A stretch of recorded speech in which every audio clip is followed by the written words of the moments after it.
Hi, I'm Len Epp from Leanpub, and in this Leanpub podcast, I'll be interviewing Noel Rappin. Noel is Director of Development at TableXI. Is it TableXI or TitleXI?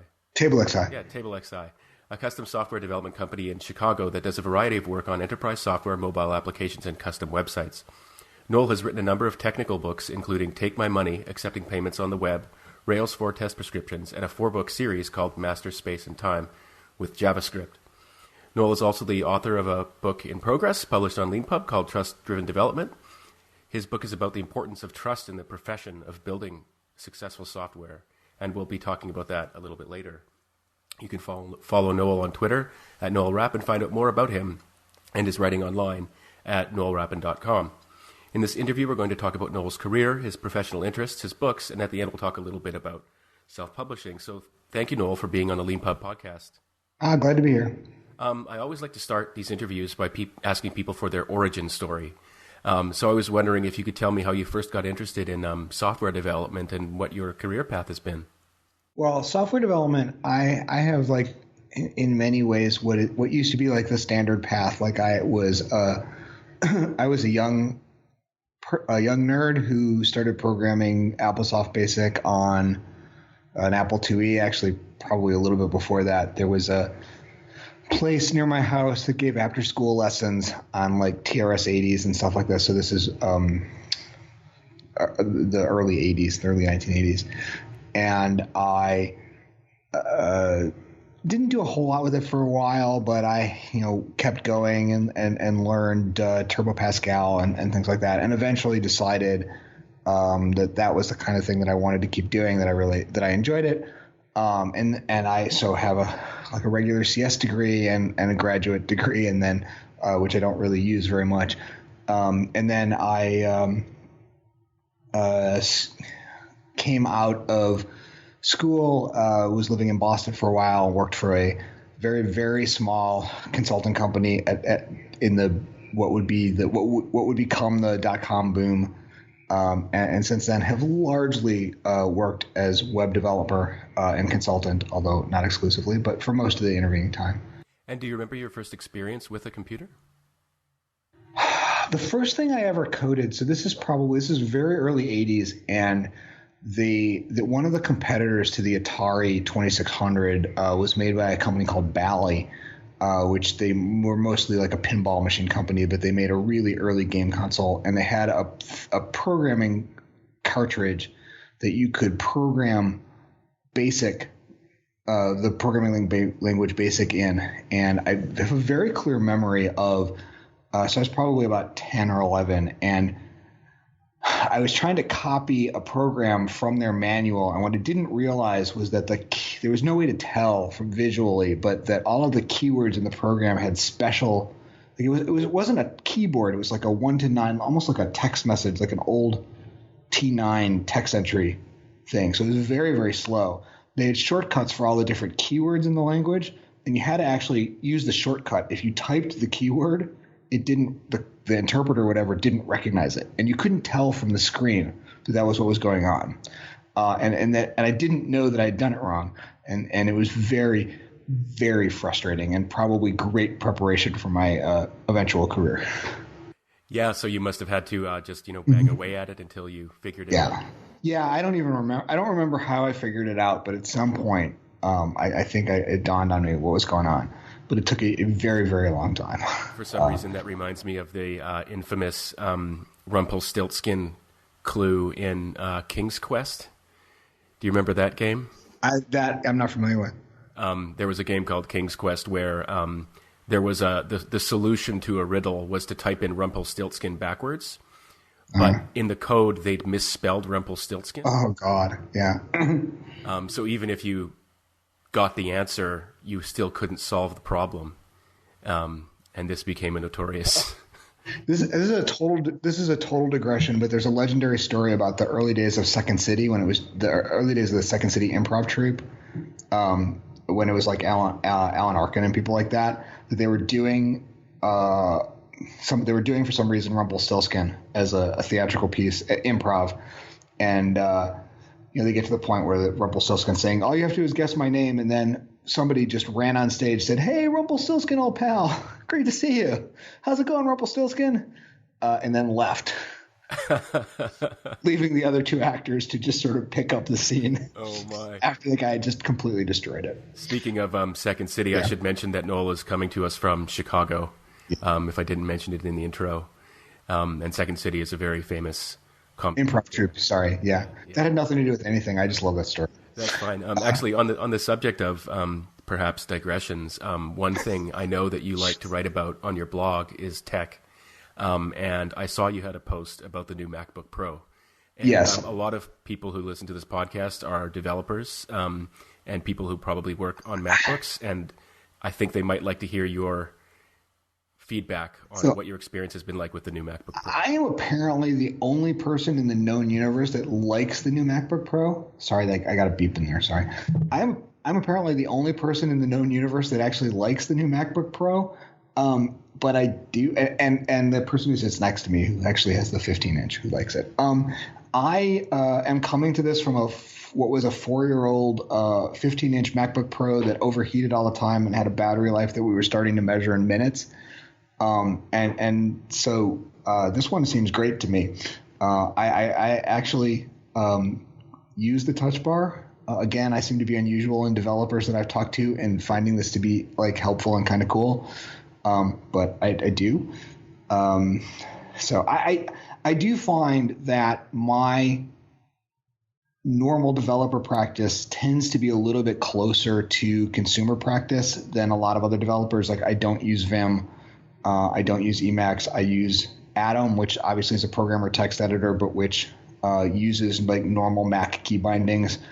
And I do a lot of like non-code writing using consumer or power user writing apps. I find that my usage tends to diverge a little bit from hardcore developers who are mostly using Vim and like iTerm.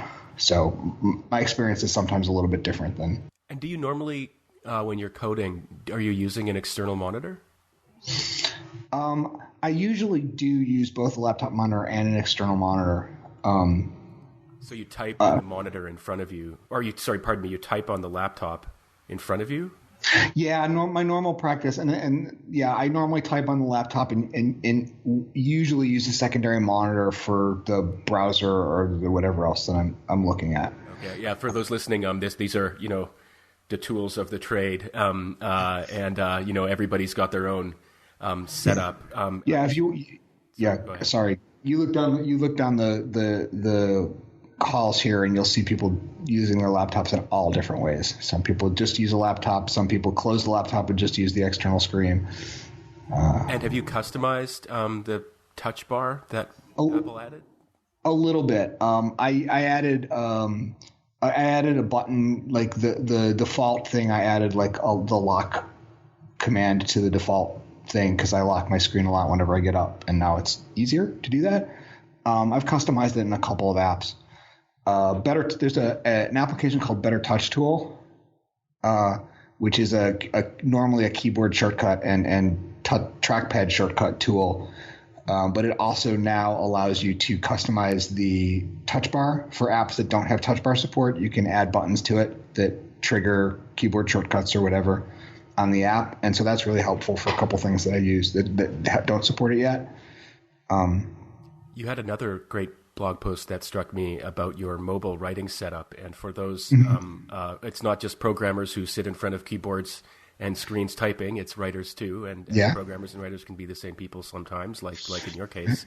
And what struck me about it, I just as soon as I saw the image of an iPad on a stand, some distance from an external keyboard, it seemed so much superior in some ways to the very distraction-heavy experience of having your mouse there and the internet there to be easily interacted with. Yeah, I really like this setup. I haven't used it as much since I got the new laptop because the new laptop is smaller and pretty portable. But basically, I have these 12. This actually like $6 because it was 2 for a pack of 12 little plastic iPad stands. and a really inexpensive, the Logitech like $40 keys to go keyboard, which again, some people don't like the feel of, but I actually think feels pretty good for something that's about the width of a binder cover. It's tiny and really light. And that's a very portable setup. And in some ways, it's a little bit more ergonomic than the laptop setup because you can mess with the distance between the monitor and the keyboard in ways that are hard to do when you're on a laptop and the two of them are connected to each other. Yeah, I really like the idea of the potentially, I don't know if you mentioned this specifically, but of potentially putting the iPad more than arm's reach distance away, so that you can't poke at it and interact with anything. You just have to write. Yeah, and then you can also put the iPad in portrait rather than landscape, so it looks a little bit more like a sheet of paper if you're into that kind of thing. And yeah, it's first of all, it's a very lightweight, very, very portable setup. You can almost do it. If you have like some sort of goofy, like I have this Scottvest jacket, and it'll all fit in the pocket of the whole thing will fit in the pocket of the jacket. Battery lasts a lot longer than a laptop battery would, so it's a very good sort of portable setup, and it is distraction free. You generally only have the one window. I use a very minimalist. I tend to use either a application called Ulysses or an application called IA Writer, both of which present pretty minimal interfaces when you write. And so, yeah, it doesn't work as well when I'm writing stuff that interacts with code a lot. So if I'm writing a very technical section where I'm going back and forth between code snippets and writing, it's not as effective. But for a blog post or for something or something like the Trust book, which doesn't have any code in it, kind of thing works really, really well. I really enjoy that setup. My last tech question is actually about the Scottvest. I hadn't heard about it until I saw your post. And I was wondering if you could talk a little bit about that company. It's really interesting. Scottvest they make clothes with a lot of pockets, including underwear. Yeah, I don't have the underwear. I have a jacket. I have a couple of things of theirs. I have a jacket that has an internal pocket large enough to slide an iPad into, although it is you don't really feel the weight of it, but it does make like bending kind of a challenge. But yeah, it just has a lot of pockets for phone. It has a pocket that you can fit a water bottle in. It's really good for traveling, actually. Yeah, they looked really interesting. All the products on that site. There's sort of a really interesting graphic they have where you sort of look at the surface of the jacket, and then you can slide across and see where all the hidden pockets are. With images of the things that you can keep in there, and it just really cool.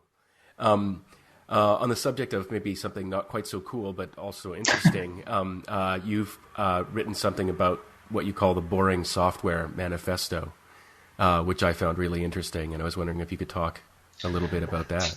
Yeah, so this is something I actually came up with several years ago when writing manifestos was all the rage, and I actually re-upped it on my blog relatively recently because I saw a reference to it, and I'm probably going to get the details of it wrong actually because it's not in front of me as I look at this. But the idea is that there's a certain kind of software team and software developer and project manager that really starts to think of churn and activity as a good in and of itself. And in fact, like a lot of times really functional teams, things get stopped before they become emergencies.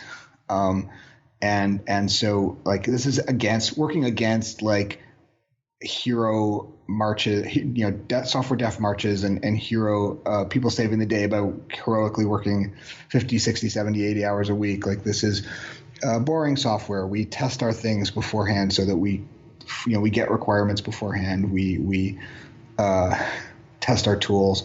We commit to sustainable pace. We don't overcommit. And so, yeah, I wrote it up as the boring software manifesto, structurally in the style of the Agile, the far superior and more useful Agile software manifesto. Yeah, it's a really interesting topic to me. I mean, software is eating the world. And so how software is built is actually a really important issue for humanity. After things like the, a famous example in the United States that I've brought up on this podcast a couple of times is the Obamacare website fiasco from some time ago. And I'm up in Canada. We've had a number of scandals around this kind of thing where hundreds of millions or even more are spent on software development for something that just fails. And boring would be a much preferable reality to catastrophe. I actually, at my own podcast, which is called Tech Done Right, I'm actually going to be interviewing somebody who was involved with the healthcare.gov Obamacare tech rollout at a very high level, the rescue effort, because it's still kind of a very interesting story, not just how the original rollout happened, but how they actually managed to more or less write it relatively quickly, given how bad it seemed to be in the initial rollout. So that's going to be kind of interesting. It'll be up in a couple of weeks. I haven't actually had that conversation yet, but yeah, definitely. Share a link with me, and I'll put it in the notes for the podcast. Yeah, software and of course, healthcare.gov. You're dealing with scale and integration issues that go way beyond what most software projects have to deal with. But I think that software is challenging, and it is often challenging in surprising ways, even when you've been doing it for a while. And it's important to have a team that has enough of a process and has can build up enough trust that when things go wrong, because things will always go wrong, that you can all work together to try and fix it. And, I think that when you start getting into these super large projects, healthcare.gov was the coordination of multiple different consulting shops, each of which working on one part of it under one kind of specification. When you start getting to even scale of once it's impossible to fit all the team in the same room at the same time, like that sort of process gets very, very challenging to scale up. Just the number of communication paths, the amount of state that has to get communicated, the amount of things I talk about, process being the thing that you need to do to communicate state so that everybody has a common idea of what's going on. So there's all kinds of things on a small project. You might have a short 15-minute meeting every day for the 6 people on the project, and that's enough to coordinate state.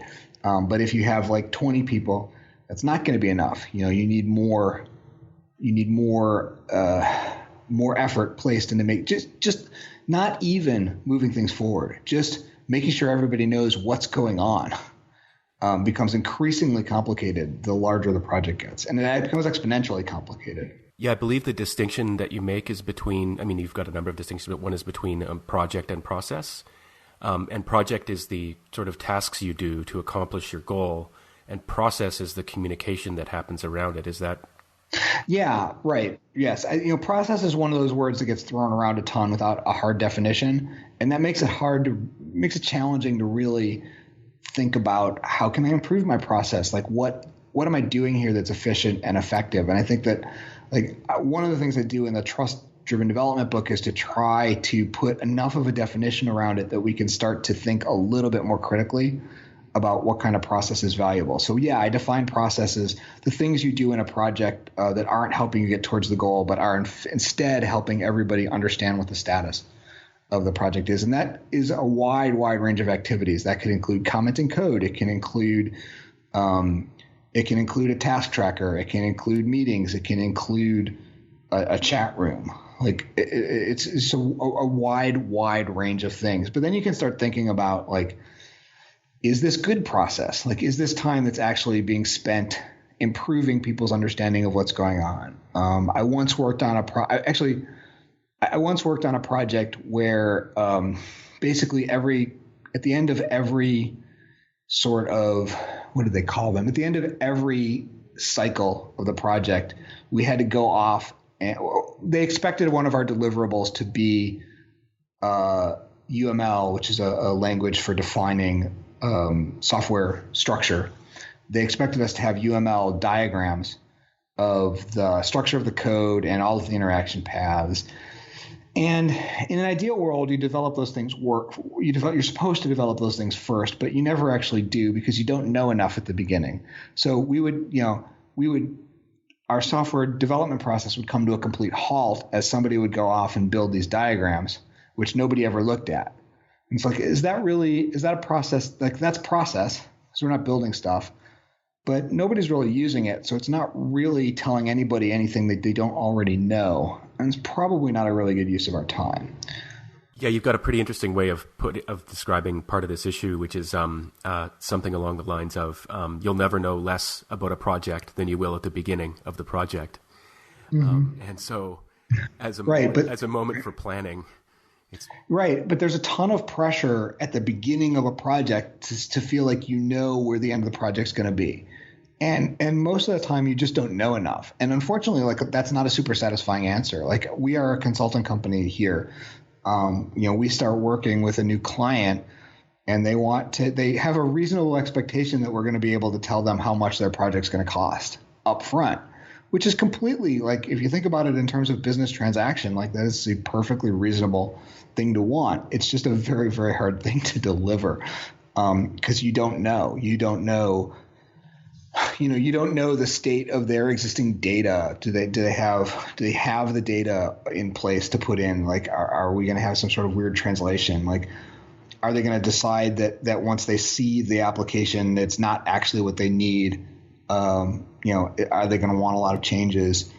Are there requirements that are hidden here that, it just says, like, allow the user to log in, but it doesn't tell us that there's an existing single sign-on system that they need to know about, or that they need to have administrative users with special privileges. There's all kinds of things at the beginning of a project that you don't know.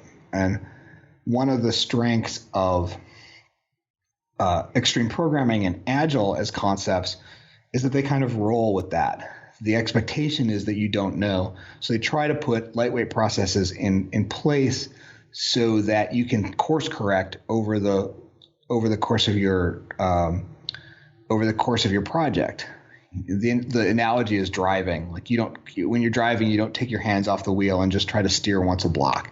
Like, your hands are always on the wheel and you try to make small motions all the time. And that's great. And I think it works really, really well in a product company environment where you have an ongoing project. And it works very well in a consulting environment too. It just has this extra challenge of most of the time customers want you to be able to say up front how much you're going to ask them to pay you.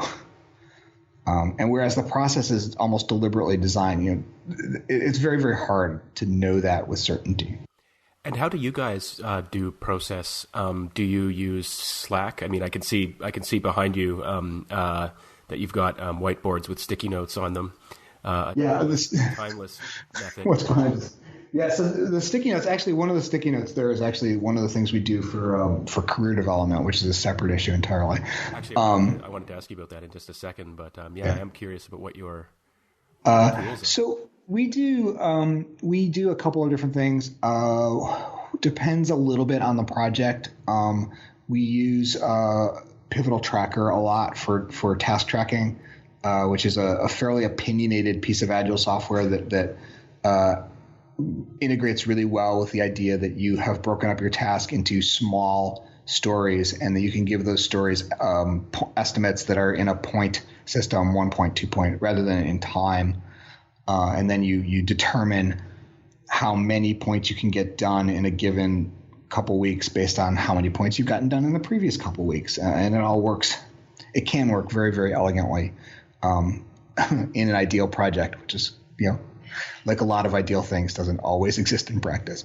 And we use for interpersonal communication, we use Slack a lot. We have regular team meetings.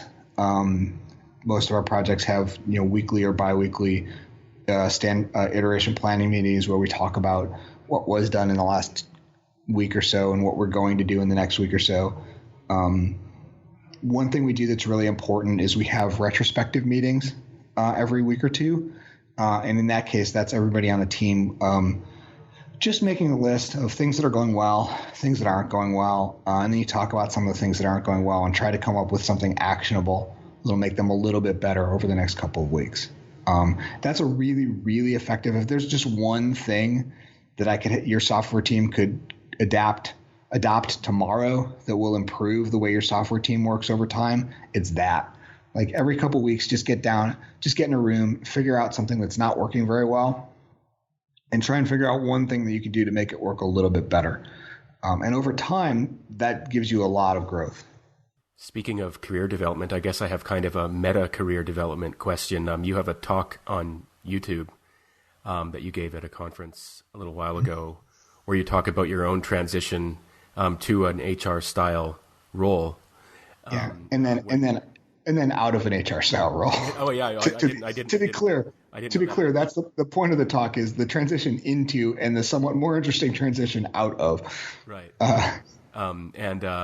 Yeah, I was wondering if you could talk. I mean, that's an experience that quite a few of our listeners sort of face as either something they are going through or might go through someday, is the transition from being a developer and maybe perhaps not permanently, but for some period of time into another type of role. And I was wondering if you could talk a little bit about what that experience was like. Sure. For about a year, I transitioned to I never stopped being a developer, so I was a part-time developer for a while. And wound up being part-time. The title here is Director of Talent, which put me in charge of most of pretty much everything HR related except for benefits. We already had somebody handling benefits, and that's a very specialized field. So then in practice, that involved our interview process, spearheading diversity and inclusion efforts within the company, handling, trying to create a issue resolution process, talking about issues involving hiring, company policy in the sense of like, what's the vacation policy going to be like? Should we change the maternity policy? And that kind of stuff. And, there's certainly a lot of it that I have opinion. I certainly have like a lot of opinions on how companies should hire and how interviews should go. And in the end, sorry, go ahead. Yeah, I wanted to ask you that actually specifically, your opinion about interviews. How do you think they should be conducted? Technical interviews. So interviewing is inherently impossible, right? That's the problem. Like you have a very small amount of time during which you're trying to figure out whether somebody's going to fit in to your company over a like extended period of time. And you have a bunch of constraints on it. Like you can't ask for too much of the person's time. It's not respectful of them. It limits your applicant pool because if you're limiting it to people who can come in for a week or even come in for 2 or 3 days, like you're excluding people who you might otherwise be interested in. So it becomes a real challenge. And one of the things that we tried to do, so there are a couple things that we have tried to do to mitigate that a little bit. One is to be really transparent about what we are bringing somebody in to do. When we ask you to do a coding exercise, which we ask for our technical, we have a relatively short take-home exercise, which has its own problems, but we haven't thought of anything that we like better yet. But we try to be really transparent. This is how much time we expect this to take. If this is a problem, let us know. We'll work something out. This is what we're looking for. This is what you're going to be evaluated on. If it goes well, we're going to ask you to do this. And when people come in for our interview day, we try to be very upfront about like who you're going to meet with, what they're going to be talking to you about, what kinds of things we're trying to get out of it. And we look for feedback too. We ask people like, how was the day for you? Even before we make a decision on them, like kind of the last thing. Like, and you guys will actually give feedback afterwards as well, right? It's true. Yeah. It depends on the exact situation. I really like to do this for people who are in their first job hunt. It might not have a really good sense of, because it's very hard to get your first junior developer job, especially if you're trying to figure out how interviews go all on your own. So we do like to do like, you came in and like you presented we saw this and this in your pairing session, and that is something that let us indicate that you're not the right fit for us at this point. Like your skills aren't what we expected, or we had this concern. We try to, like, obviously you don't want to be obnoxious to the person, like, but we try to give people something constructive if we can, that they can to say, like, this is how this is how you were presenting yourself. This is something we saw that you might want to work on, or this is something we were looking for that other companies might not be. Like, here's a place that might be more interested in this particular set of skills that you have. It's a hard problem because it's inherently very fraught on both sides, and there's no way to know in advance, like, what the right way to respond to somebody is. But we try. We try. It's a really interesting issue. And I wanted to know ask you your opinion about nervousness in interviews, because an interview is a very artificial situation, and one that if you hire them, they might not encounter again. Right. At your company. And I remember once interviewing someone for a job in finance who had recently completed a graduate degree in maths from Cambridge, and just completely flubbed basic arithmetic. And yes, it was interviewing for a high pressure job, so the nervousness kind of mattered to some extent in that area. But at the same time, it was like, well, this person will never be in an interview again if we hire them, or not like this. So that's very challenging because it's hard to sometimes even tell what's nervousness and what's not.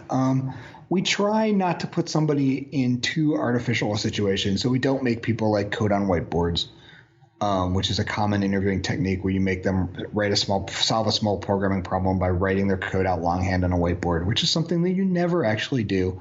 It is ridiculously artificial, and I probably couldn't pass it. And I've been doing this for 25 years. Not quite. Yeah, maybe. And it's just like the tone. Like we try to be super welcoming. We try to make it feel like the person being interviewed is the most important person in the office when they come in, and eventually we hopefully kind of break through the nervousness, and we try to take that into account in our decision process too. Like, this person seemed kind of nervous, and we try not to hold that against people. Moving on to your book, which is about trust, you have this line where you say, we are continually telling people that they need to give us money to solve complicated problems that they cannot fully see. Yeah. I was wondering if you could talk a little bit about that problem, which I think is, it's not entirely unique to software development, but the idea that you're doing work that people can't see is just fascinating to me. Right. It's actually not unique to software development at all. And I think that's an important insight if you're a software developer and you're dealing with non-software developers, because almost all of us have been in that situation on the other side. We go to auto mechanics, or we go to doctors, or we go to lawyers or accountants.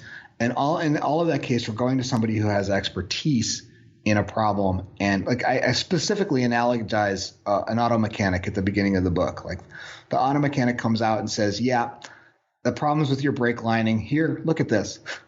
Doesn't that look bad? That's going to be $5,000. And, like, I don't know. Maybe it might not even be my brake lining. I don't know. I don't know enough to be able to tell, and I have to trust this person. Or the doctor says, I think you should take this medicine. Or a lawyer says, your will needs to be filled out this way, and this, and this. I don't have that expertise. I can't have all of this expertise. I'm going to somebody because they're offering me expertise, but then I of necessity need to trust them. And I think that having empathy for being on the receiving end of that experience, if you're a software developer, can really help you when you are on the delivering end of that. And I talk a little bit about the kinds of things in that situation that can build trust. And one of them is making sure you have an incentive structure in place that incentivizes, like, long-term relationships. Basically repeating, the easiest way to build trust is to say that you're going to do something and then do it. So setting up a structure where you have that ability to do that helps a lot. Having satisfied customers that you can say, look, we trusted them and it worked for us. That's a great thing too. There are things that you can do in that situation to make that interaction more friendly. Or friendly may not be the right word, but to make it to try to increase the level of trust that you're going to need. Because at some point in any software project, you're going to have to say, like, I know we said this was only going to take a couple of days, but it's just not. Or, there's a bug here and we're sorry. Like, that's just part of the process. Like, sometimes this just happens. And it's very hard to say, like, the time to say, like, bugs are part of the process is not when you've delivered your first bug, the major bug. The time to say, the time to say, go ahead. Sorry, I was going to ask, when is the right time to say that? It's the second or third thing you say. Okay. Like, it's like, it's really helpful to sit down at the beginning of a project and say, like, this is what's going to happen. Like, you're going to present us with some requirements. We're going to try to turn them into something that we can operationalize, that we can turn into software. So we're going to ask you a lot of questions, and we're going to make a best faith estimate about how long it's going to take. But we don't know yet because we haven't built it. And sometimes we're going to make mistakes. And sometimes that mistake is going to be because you have a requirement that we didn't know about. And so it's going to go wrong. And sometimes that mistake is just going to be a mistake. Like, we're just going to, like, things are going to happen, and hopefully we will catch them. And the more that we work together, the sooner we can catch them. But inherently, we are flawed people. We're very good at what we do, but we're not perfect, and things are going to happen. And then, and then the deal is, like, when things happen, like, you deal with it again to engender trust. Like, you can build a lot of trust when things go wrong if you are willing to come out there and go, yep, we screwed up, and here's what we're going to do to fix it. If you try to hide, if you learn nothing from sitcoms, it's that the initial problem doesn't get you in trouble. It's the repeated attempts to go over the top to try to cover up the initial problem is what gets you in trouble. You make an interesting observation, I think is related to this, that the broken windows theory applies to software projects. Yeah. So one thing that is true about doing software for people who are not software developers is that if you're not a software developer, you have a much different sense of what software is. And you tend to think that software is the interface. So you tend to think of things that are just like, this is red instead of blue, or this is over here instead of over here, as being sometimes more complicated than they are. And the underlying logic that drives that is being less complicated than it is. And one of the things that you can do in kind of a related way, one of the things that you can do really quickly to build trust is, like, fix problems right away. Especially early in a project. Like, the customer is going to come up the first time they test stuff. The first time they look at it, they're going to have a list of things. I wanted this over there, or when I click here, it doesn't do what I expect. And if you can get a lot of that stuff done, like, really fast, and often you can, because a lot of those things are small a lot of the time, but they're the kind of small things that are really interfering with the client's ability to see the application for what it is, because their view of it is literally just what we present. And if it's not exactly, it's hard for somebody to see, like, the underlying logic if they are caught up in the surface not being correct. And I think that applies to, like, I'm not. It's not a value judgment here. Like, it's not that the software developers have a grand insight in general. It's just that the software needs to be built for the customer, and what the customer sees is an important part of their experience. And if you can make that, like, keep working for them, especially for a non-technical customer, like, if there's nothing more satisfying if you're, like, a customer in this case, that you, like, say this thing isn't quite working, and then the next time you go to test it, it's fixed. Like, that is a very strong step towards building, like, a little bit of trust. Yeah, and I imagine the beginning of the relationship is probably the most crucial time for building trust. I've got an old observation that if you get a new job, show up half an hour early for the first 6 months, and you'll be early guy the whole time. Yes. Even if you stop doing it. Yeah. And if you can fix a client's problems right away at the beginning of a project, then they will trust you further on that if something is still broken, it's not because you're negligent, it's just because something happened. Right. Eventually, when you say this is harder than I thought it was going to be. Like if you have prefaced that with like again, the time to say that for the first time is not when something's already late. Like the time to say that is before. Right. That's a really good piece of advice. I've run into issues related to that in the past. Another thing you talk about in your book is dealing with hostile environments. And I was wondering if you could talk a little bit about that. I mean, this could be an environment where you have lost trust with the client, or maybe they're under a deadline. They've suddenly dropped a deadline on you that you can't meet, and they didn't know in advance that couldn't be met. Things like that. Yeah, a client environment or a programming environment can be challenging in a number of different ways. Like you said, it can be a situation where you have either lost trust with the client, or the client, for whatever reason, is reluctant to give you trust, or the client has impossible demands placed on them and they're passing them along to you, which is also a thing that happens. Or the client wants to do something that you frankly think is a bad idea, or is potentially a user hostile idea, or in some cases potentially illegal.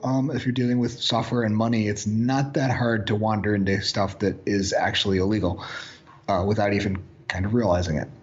Or personal data. Yeah, or personal data. There are all kinds of things that you can do that are either actually illegal or are like violations of like PCI compliance is not the law, but it's a standard.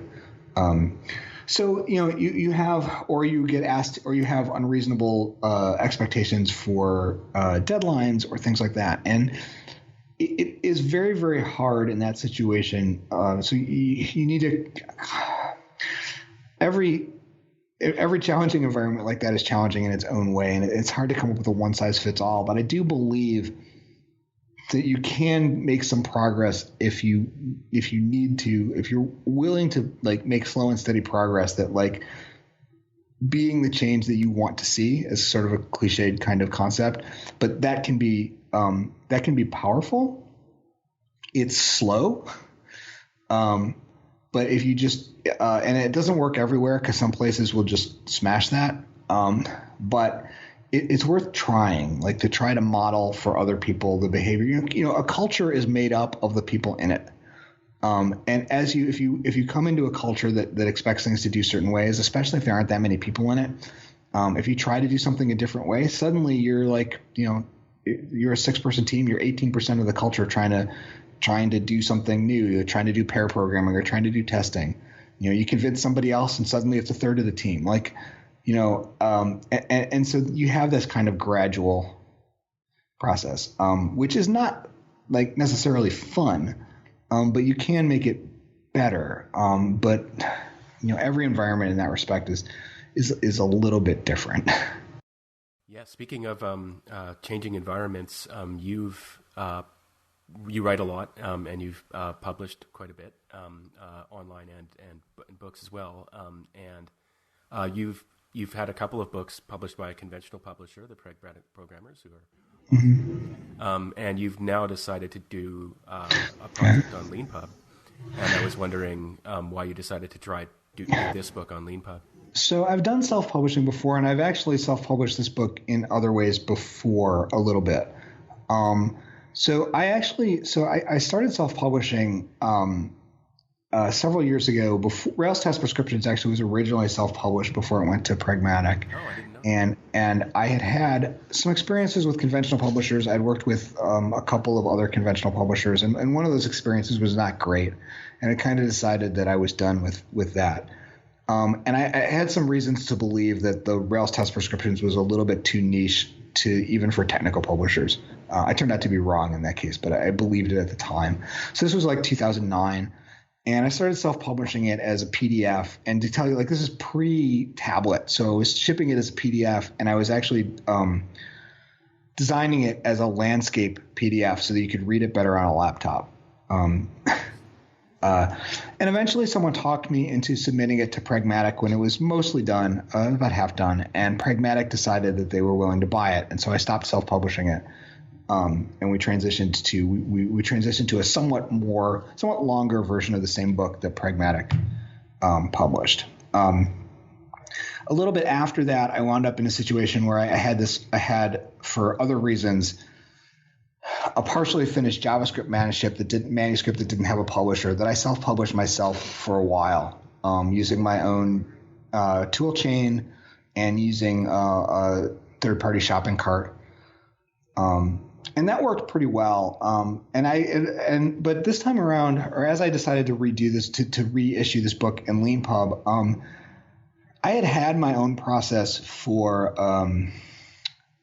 generating all the ebook stuff a few years ago, but I hadn't really looked at it in a while and was not really looking forward to updating it. And looking at Leanpub's toolchain, it occurred to me that Leanpub had spent that intervening time putting a lot of effort into improving their toolchain. It was a lot farther along than the last time I had evaluated it in terms of like what the end products looked like and what kind of options you had. It didn't have.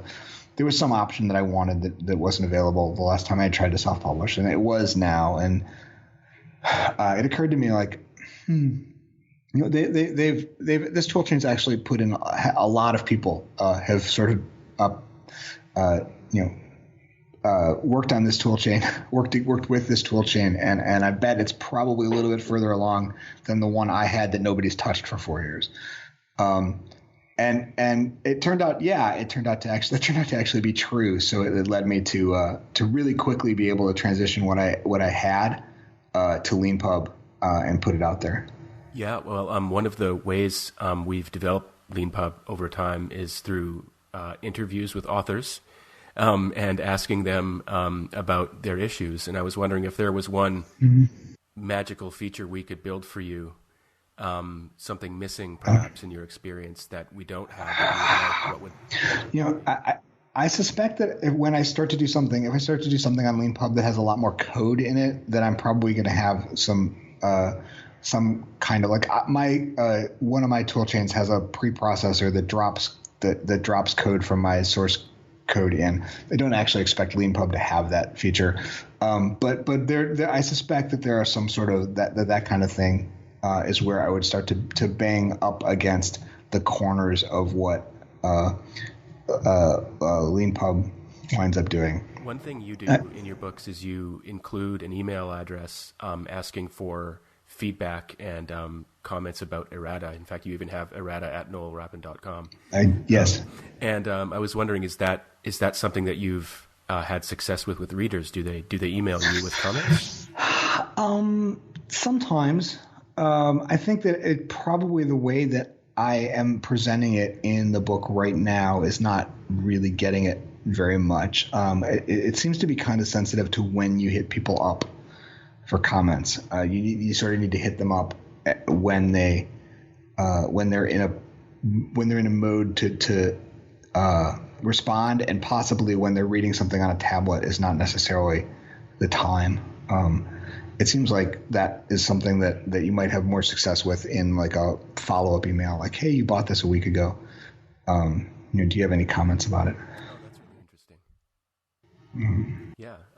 Well, I'm afraid our time is just about up, but I wanted to thank you very much for being on the Leanpub podcast and for taking the time to talk to all of us about this. It was really interesting. I appreciated it. Thank you for having me on.